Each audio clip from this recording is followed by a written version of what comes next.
ఏమైంది? వరద బాధితుడు బిర్యానీ పొట్లం కోసం టెన్షన్ గా తిరుగుతున్నట్టు అటు ఇటు తిరుగుతున్నావు. అబ్బబ్బబ్బబ్బబ్బా, ఏం పోల్చా బంగారం. ఇంత అందమైన దాన్ని, ఇంత తెలివైన దాన్ని పెళ్లి చేసుకుంటానని నేను కళ్ళ కూడా అనుకోలేదు. సెటారికల్ కాంప్లిమెంట్స్ పక్కన పెట్టి కంటెంట్ లోకి రా. ఇప్పుడెందుకింత టెన్షన్ గా ఉన్నావు? ఇప్పుడేంటి, మన పెళ్ళైన దగ్గర నుంచి నేను టెన్షన్ తోనే గడుపుతున్నాను. షుగరు బీపీలు అటాక్ కావడం మాత్రమే మిగిలింది. ఏం జరిగిందని ఎంతలా ఫీల్ అయిపోతున్నావు?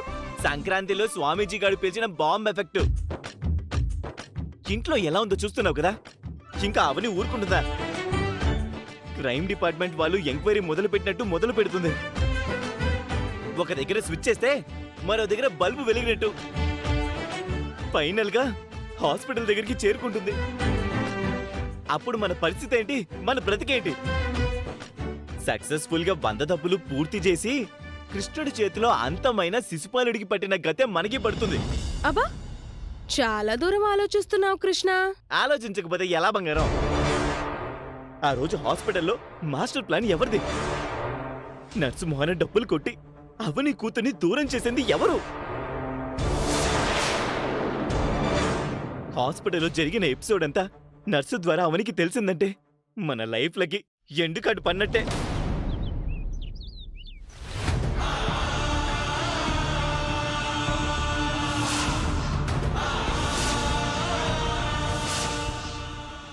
మన లైఫ్లకి అంతకంటే పెద్ద రిస్క్ ఏముంటుంది? ఇవన్నీ ఆలోచించుకుంటుంటే నాకు టెన్షన్ పెరగదా? నాకు బీపీ రాదా? 5 సంవత్సరాల క్రితం జరిగిన విషయం ఇప్పుడు బయటపడుతుందని నాకు అస్సలు కంగారు లేదు. మరో విషయం నువ్వు బాగా గుర్తుపెట్టుకో. ఆ నర్స్కి నేనంటే నిద్రలో కూడా భయం. అది నాకెదురు పడినా, నా గురించి తలుచుకున్నా దానికి దాని మృత్యువు గుర్తుకొస్తుంది. ఆ రేంజ్లో భయపెట్టి వదలను. అయినా అది కోమాలోకి వెళ్ళి చాలా కాలం అయింది. ఇప్పుడు అది ఎక్కడుంటుందో హాస్పిటల్ వాళ్లకు కూడా తెలీదు. సో యూ డోంట్ వరీ బాబూ. నువ్వు భయపడుతున్నట్టు అవని మన గురించి తెలుసుకునే ప్రయత్నం చేస్తే ఏం చేయాలో అప్పుడు ఆలోచిద్దాం. అవనికి ఎప్పటికీ తన కూతురు గురించి తెలియదు.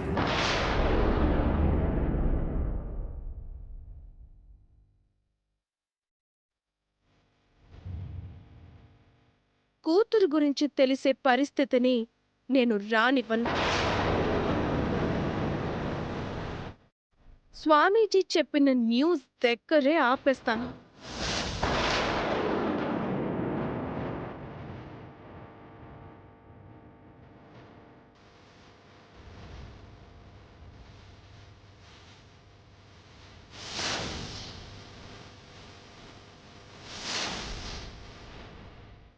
చెప్తా నీ సంగతి.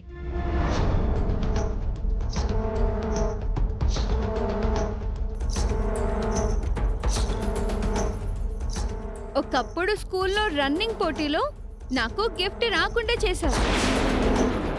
ఇప్పుడు సంక్రాంతి ముగ్గుల పోటీలో గిఫ్ట్ రాకుండా చేశావు. ఓడిపోవడం నేను సహించలేను. గెలుపు ఓటములు సహజం శౌర్య. ఈరోజు నేను గెలిచాను, రేపటి రోజున నువ్వు గెలవచ్చు. ప్రవచనాలు వల్లించకు. నేను మీ ఇంటికి రావడం నీకు ఇష్టం లేదని తెలుసు. నేను శాశ్వతంగా మీ ఇంట్లో ఏం ఉండిపోను కదా. అప్పటి వరకు మనం అక్క చెల్లెల్లా ఉండాలి. అదెప్పటికీ జరగదు. నువ్వంటే నాకు పీకల దాకా కోపం ఉంది. అందుకే నువ్వమ్మవారి చుట్టూ ప్రదక్షిణలు చేస్తుంటే గాజు పెంకులను వేశాను. నీ కాళ్లకు గాయాలయ్యేలా చేశాను.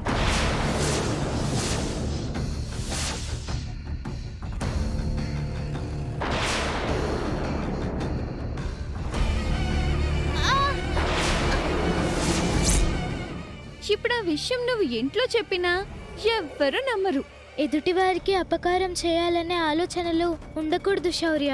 అది నీ భవిష్యత్తుకు మంచిది కాదు. నువ్వేం నాకు నీతులు చెప్పాల్సిన అవసరం లేదు. నీ దగ్గర ఈ గిఫ్ట్ ఉండడం నేను తట్టుకోలేకపోతున్నాను. ఇలా ఇవ్వు. ఎందుకు? కారణం చెప్పాలా నీకు? ఇవ్వవే, ఇవ్వు.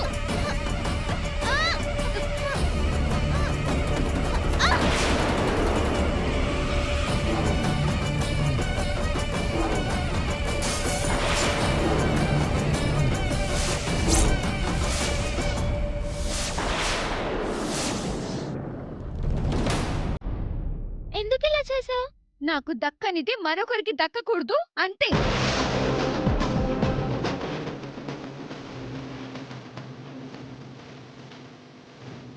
ఏమైంది? ఆ శబ్దం ఏంటి?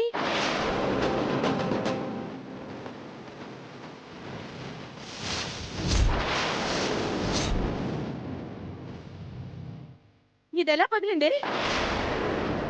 పగల్లేదు గ్రాని, ఈ అక్షయ కోపంతో పగలు కొట్టింది.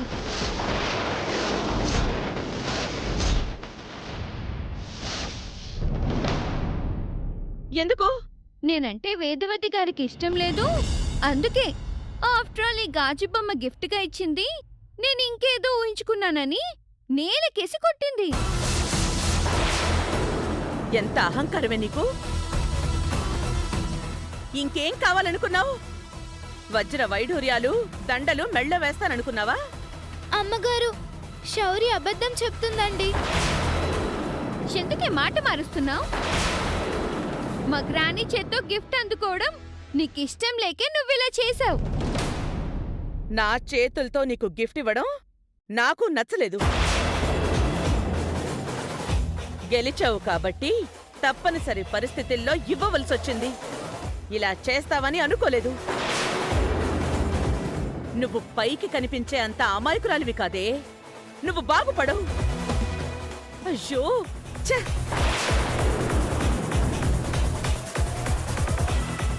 బాగైంది కదా?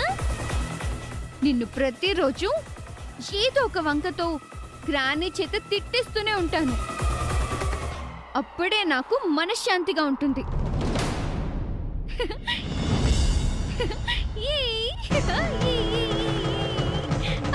అమ్మా! అమ్మా! ఏమైంది? గుచ్చుకుంది. అయ్యో, గాజు పెంకు గుచ్చుకుంది.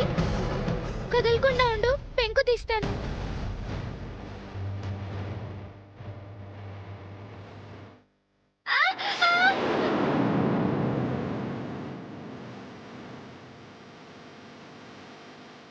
ఇక్కడే ఉండు, వెళ్ళి పసుపు తీసుకొస్తాను. ఏం అవసరం లేదులే, సెప్టిక్ అయిపోతుంది, అది చాలా ప్రమాదం. నేను వెళ్ళి ఆయింట్మెంట్ రాసుకుంటానులే.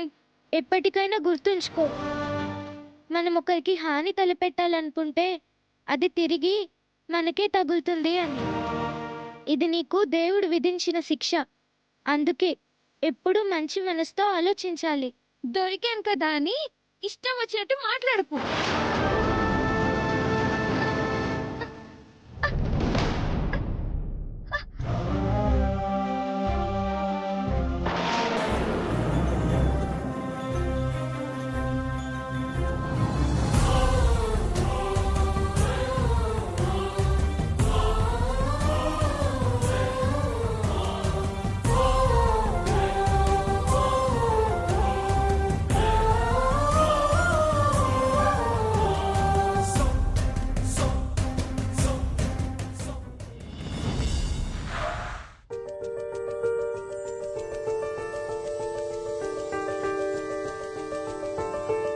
పద.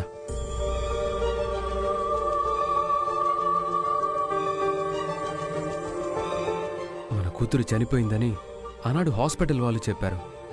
ఇప్పుడు స్వామీజీ బ్రతికుందని చెప్పారు. మన బిడ్డ గురించి మన మొదటి ప్రయత్నంగా ఈ అనాథాశ్రమం నుంచే మొదలు పెడదాం.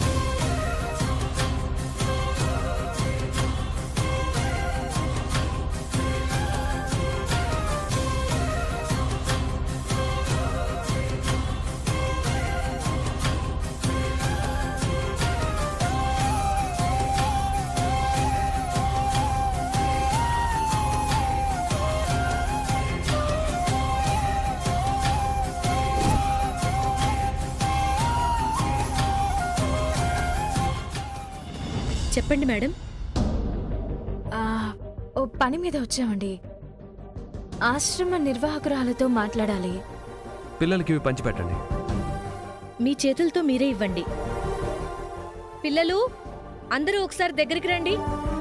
రండి రండి. సార్ వాళ్ళకి నమస్తే చెప్పండి. నమస్తే మేడం. నమస్తే సార్. అవని నువ్వు కూడా పంచు. తీసుకోమ్మా. తీసుకో.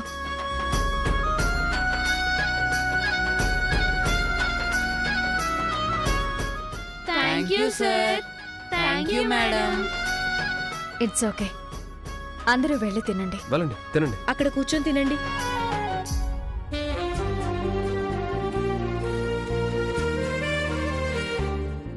ఇందాక వచ్చేటప్పుడు చూసామండి, ఒక అబ్బాయి తన బట్టల్ని తానే ఉతుక్కుంటున్నాడు. ఒక పాపకి కాలికి దెబ్బ తగిలినట్టుంది. ఈ వయసులో వాళ్ళకి కష్టాలేంటండి? ఏం చేయమంటారు మేడం, డబ్బున్న వాళ్ళు అనవసరమైన జల్సాలకి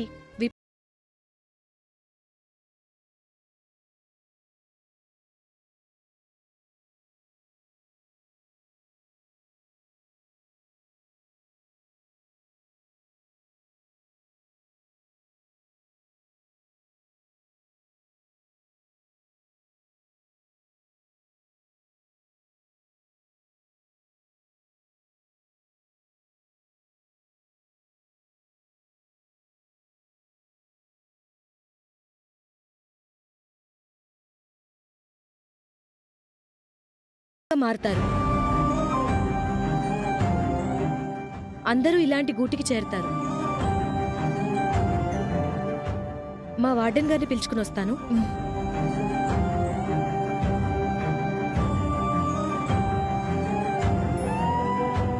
అవని, ఎందుకీ కన్నీరు? బావా, అనాథ పిల్లల జీవనం ఇలా ఉంటుందా? మన బిడ్డ ఏ అనాథాశ్రమంలోనో ఉండుంటే ఇలాగే బ్రతుకుంటుందా?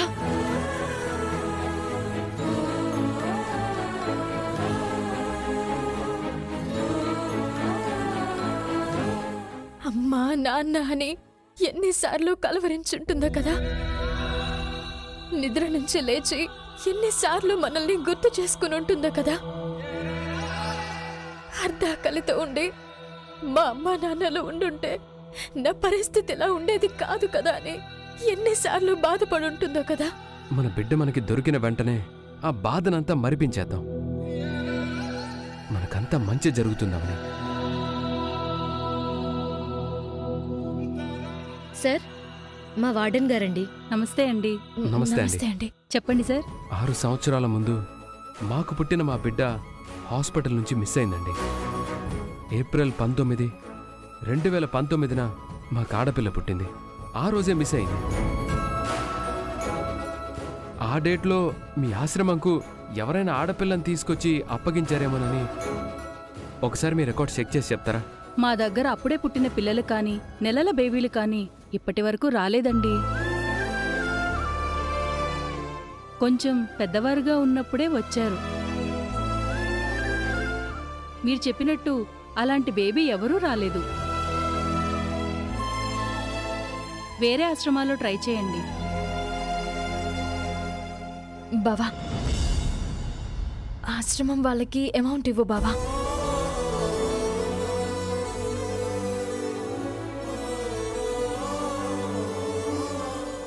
పట్టుకో.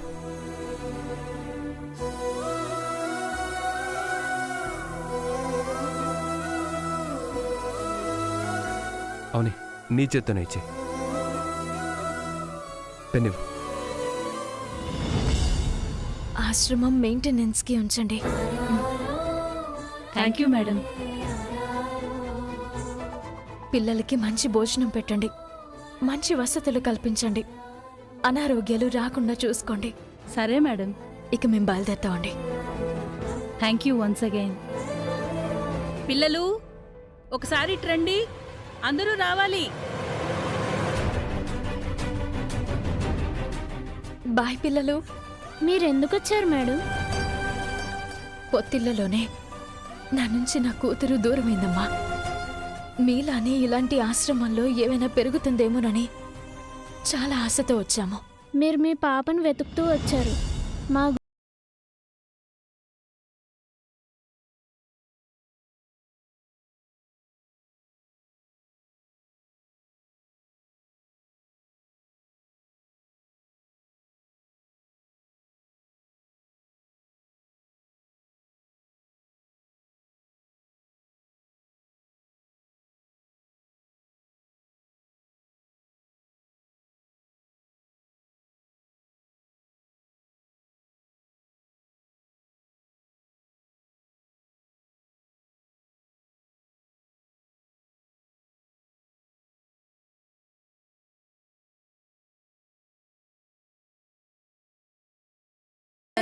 Bye madam. బాయ్. పద.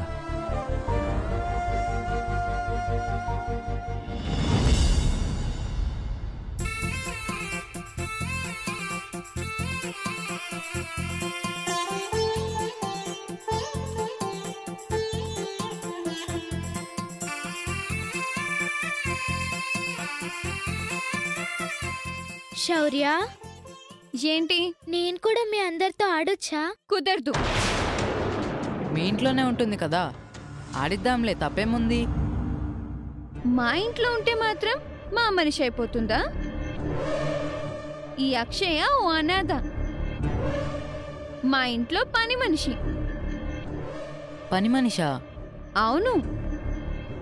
మేము ఇంకా మీ చుట్టమో బంధుల పాప అనుకుంటున్నాము. చుట్టము కాదు, గోంగూర కాదు, జస్ట్ పని మనిషి అంతే. రే, పని పిల్లంటరా?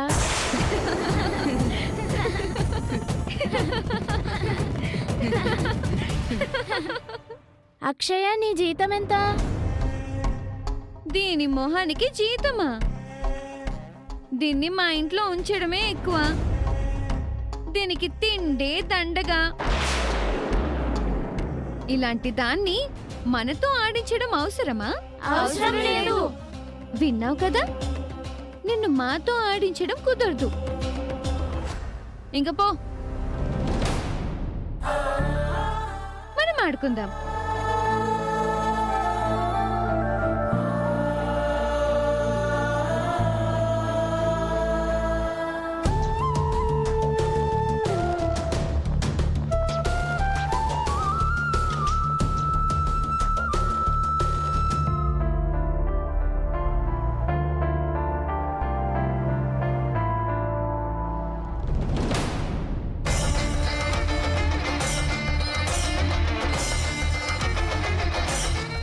బాల్ అట్టు పడింది. ఎటెళ్ళిపోయింది? ఆ చెట్టు దగ్గరుంది.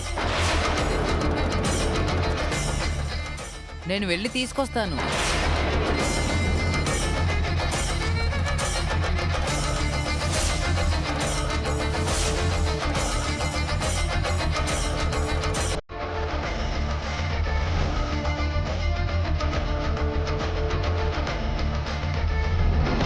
అమ్మో, పాము!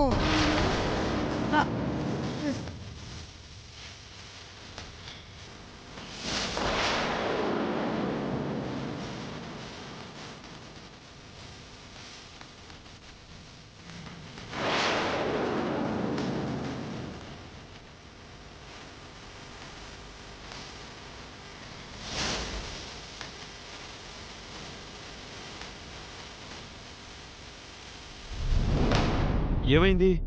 పాము కాటేసింది.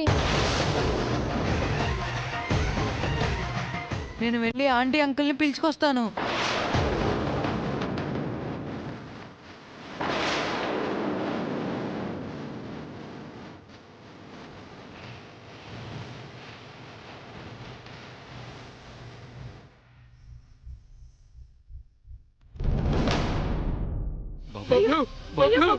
ఏమైంది నాన్న? ఏమైంది నాన్న? నా కొడుకు పాము కరిసిందా? అయ్యో, బబ్లు, లేనన్నా. ఎలా జరిగింది? ఈ అక్షయ్ను మాతో ఆడించుకోలేదు అంకుల్, అది మనసులో పెట్టుకుంది. ఇక్కడ పాముందని తెలిసి కూడా బబ్లుని బాల్ కోసం పంపించింది. నేను కావాలని చెయ్యలేదండి. పాముందని నాకు తెలీదు. ఎందుకు అబద్ధాలు చెప్తున్నావు? నా బిడ్డ నీకేం అన్యాయం చేశాడే? నా బిడ్డ చావును చూడాలనుకుంటున్నావు, మా అక్షయ్ అలాంటిది కాదండి. సార్ మీరు ఆటో ఏదైనా ఆపండి సార్. తొందరగా బాబుని హాస్పిటల్కి తీసుకుని వెళ్దాం. అలాగే ఆటో ఆటో త్వరగా వెళ్ళండి. పాము విషానికి విరుగుడు నేనిస్తానుండండి.